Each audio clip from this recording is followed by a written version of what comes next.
China's Auto Market 2023. The world's largest is accelerating toward an electric future, leaving established global brands stuck in the slow lane. When auto executives convene in Shanghai for the auto show starting this year, they will return to a sharply different market from the one they left in 2021 when the industry gathered for a limited event under strict lockdown. For COVID-19, the biggest changes are: China-made brands now lead in key segments, and their rise has been powered by new electric drive models that are gaining share at home and overseas. This hall showing off electric cars is crowded with visitors. The majority of cars sold in Shanghai are now electric, and that's reflected in the city's motor show. For years, the Chinese government has been investing billions of dollars to help its domestic industry grow. The biggest winner so far has been Shenzhen-based BYD, a former battery producer turned car maker. With competitive pricing due to an integrated supply chain, its cars are now the first choice for Chinese customers, and their flashy design helps too. In the first quarter of 2023, BYD even overtook previous market leader Volkswagen, which held the pole position for roughly 3 decades in China. And while the Germans are still making profits selling combustion engine cars, they merely hold a 2.7% market share in the booming EV segment.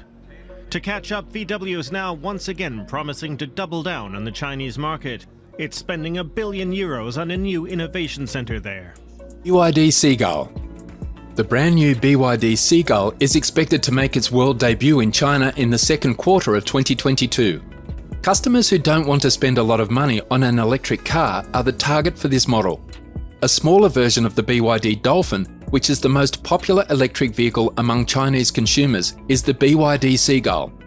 The BYD Seagull will have a smaller range than the BYD Dolphin and its variants. The new car's estimated mileage is currently between 100 and 120 miles.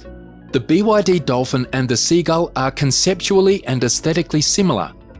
The result is a sporty modern style infused with distinctively personal elements. Now, everything about it feels proportionate, even though it has a small design. These automobiles are the most recent in a long line of fully electric vehicles powered by a novel energy pack.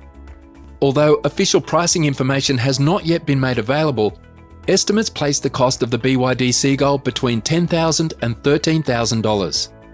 BYD Sea Lion.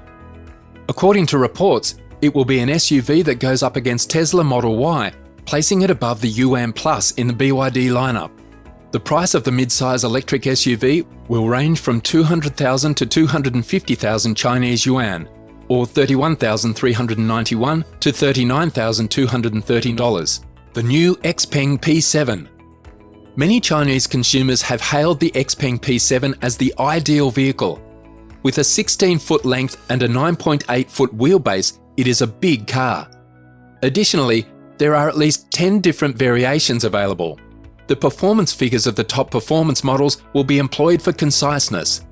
There are 2 synchronous permanent magnet motors in this area, one in the front and one in the back. Additionally, each of these motors has a 120 kilowatt power output. The same 316 kilowatts are applied for all 4 wheels. XPeng asserts that this vehicle's peak torque of 490 pound-foot allows for a top speed of 106 miles per hour. The 81 kilowatt-hour battery capacity of the top-tier P7 is more than enough. According to the company, the XPeng P7's optimistic DC range estimate is 350 miles. The P7's 75-mile range can also be restored in 10 minutes using DC fast charging. Since June, the P7 Saloon, the second model from XPeng, has been offered for sale in China for the equivalent of $46,000. The competition it faces is fierce. One of VW's main rivals is NIO. Founded less than 10 years ago, the Shanghai-based company is presenting itself as a hip startup, attracting customers with an active user community and comprehensive service. That's a concept with which NIO now wants to enter the European market too, despite the geopolitical tensions between China and the West.